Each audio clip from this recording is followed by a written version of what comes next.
and we have to move on. We have to run this by you because the Ghana National Association of Teachers, NAT, is launching its NAT standpoint on education as its contribution to the quest for quality public education delivery in Ghana. Now, be part of NAT's drive at empowering teachers and learners for the greater good of Mother Ghana. This event takes place at the Teachers Hall, and that is tomorrow, the 23rd of July, 2020, from 11 a.m. The guest of honor is the Reverend Professor Emmanuel Adwo, being President, Presbyterian University College of Ghana. Reviewer will be Professor Dominic Mensah of the University of Education, Winneba, and attendance is strictly by invitation. NAT development starts with people and their education.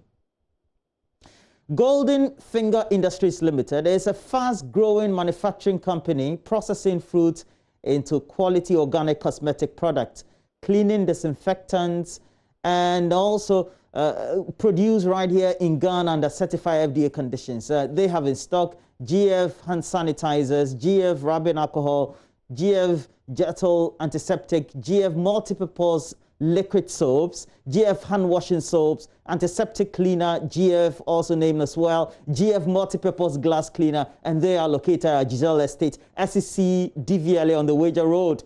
Contact them on the following line: 054-6274-070 or 054-6273-990. They also do have a reliable landline or office line, and it is 0302-957950. Well, moving on, government was required by law to submit a fiscal impact assessment on the ExxonMobil Petroleum agreement before Parliament approved the deal. But a year after the deal was ratified, the Finance Ministry is yet to comply with the Public Financial Management Act, which requires the ministry to disclose how much tax waivers and exemptions granted the U.S. giant cost the state of Ghana. Joy News' Kwetenati has also been exploring why ExxonMobil was granted immunity under the Foreign Transaction Act, which also imposes restrictions on transfer of currencies abroad.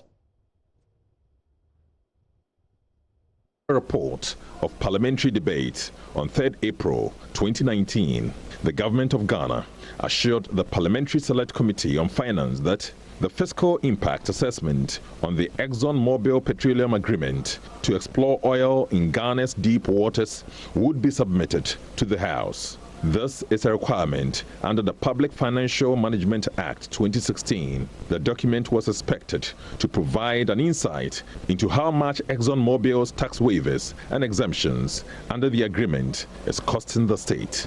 The law provides that, quote, any legislation to be laid before Parliament or proposal submitted for the approval of Parliament shall be accompanied by a fiscal impact analysis stating the estimated effect on revenues and expenditures for the financial year in which the legislation or proposal is expected to come into effect.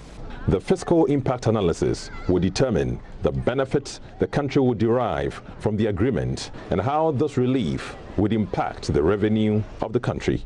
But Joy News checks have revealed government has failed to submit the fiscal impact assessment on the agreement. Former Deputy Finance Minister and member of the Finance Committee in Parliament, Ato Forson, confirms to Joy News the agreement was approved without this critical report. He's however disappointed that for over a year now, the government is dragging its feet and has still not remedied this breach of the law. The government of Ghana promised us that they are going to cost them and bring them to Parliament for approval. It will surprise you to know that indeed a year now, government of Ghana had failed to provide to us how much is going to cost the taxpayer in terms of tax exemptions that we are granting. But Vice Chairman of the Energy Committee, George Duker, defends government, arguing that such delays are characteristic of how Parliament works when it comes to ratifying agreements. We just resumed at the appropriate time when we get to know the details. Yes, you know, some of these things. Yesterday I was in Parliament and I was having a discussion with a friend, and they said they came to Parliament to discuss 2016 audit report. I mean, PAC report 2016. It's not 2017. So yes, it could be a year, but I believe as far as this industry is concerned, I would say that we're still within time. Yes, it's good. You are monitoring, you're tracking. ExxonMobil Exploration and Production Ghana Limited, according to the agreement, is to explore its deep water Cape 3 Points block offshore for 25 years if commercial discovery is made. This day has been a good day in the sense that we have brought into our oil space a company with the strength, the reputation and competence. And that nameplate, ExxonMobil, in our oil and gas exploration space will indeed give us a lot of credit in the industry. We are excited to bring our technology, and as you said, you know, we have a unique place on that, and we are looking forward to working here, to opening an office here, to working with you to hopefully find and have success in this ultra deep water. It's a good day for Ghana, and I hope it's going to be a good day for Exxon. It's been a relatively tortuous road to bring you to Ghana, but you're here. And I want to welcome you very warmly. Government came under a backlash from civil society groups, including the Public Interest and Accountability Committee, over this deal. They sounded the alarm because open competitive bidding, which is the recommendation of the Petroleum Exploration and Production Act 2016, was not followed. This is a position the former Deputy Finance Minister, Ato Forson, has supported in the past. But chief among the worries of the former Deputy Finance Minister is a blank check of waivers and exemptions brought to Parliament a year ago. Mr. Forson places the cost of waivers and exemptions at billions of dollars based on discussions with Finance Ministry officials. The back of the envelope calculation that we have done is that this is going to be in billions of dollars, unfortunately, but it has not been costed. So we're still waiting. What would these waivers and exemptions mean for oil-producing communities which have been anticipating the entry of such oil giants to improve their livelihoods? The Cape 3 Points community is the epicenter of Ghana's offshore oil exploration activity. I am on my way there. The roads leading to this community are among the worst in the country. They are dusty, bumpy, and narrow. Motorists spend hours navigating this road. Nana Kumjahini is a Jasahini of Akode. He says post-harvest losses are common here as a result of the bad roads. Enough during Kufuor era. We want to him even they put on the black front page of Daily Graphic that from Sangro to Akode Road has given to contract. So since Kufuor time, government after government, you have in fact you have pushed even this Kufuor this government. You are one that tries. Kufuor during the first campaign, during the first time when he was doing the campaign, he came to Akode here. And if you rather told the bastard of the road that whenever you get the chance, you do the road for us. Up to now, nothing has happened on that. The plight of these fishing communities is worsened when the rains come. Health workers like Regina Amwa says she and her colleagues have to be carried on the backs of male colleagues as they wade through flood waters to their duty posts. Her main worry, however, is the effect of such poor roads on maternal and infant mortality rates. When it rains, we the health workers, we find it difficult to go to work.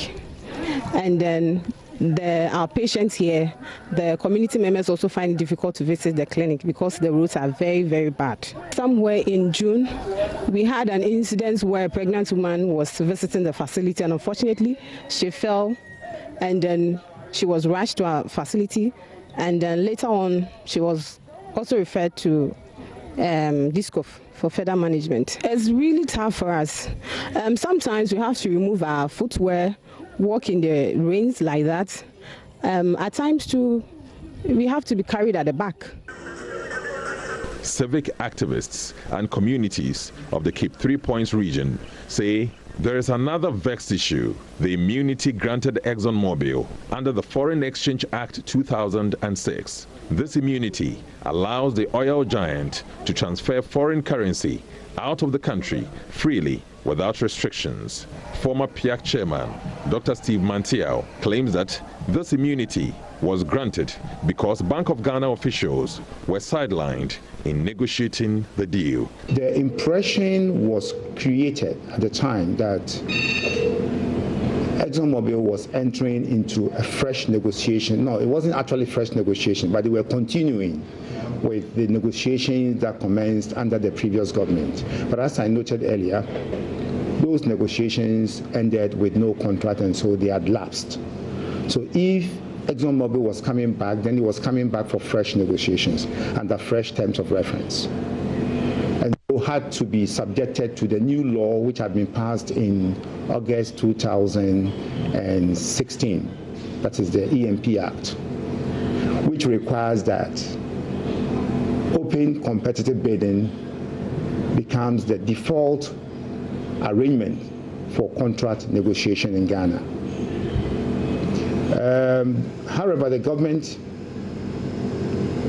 misled all of us.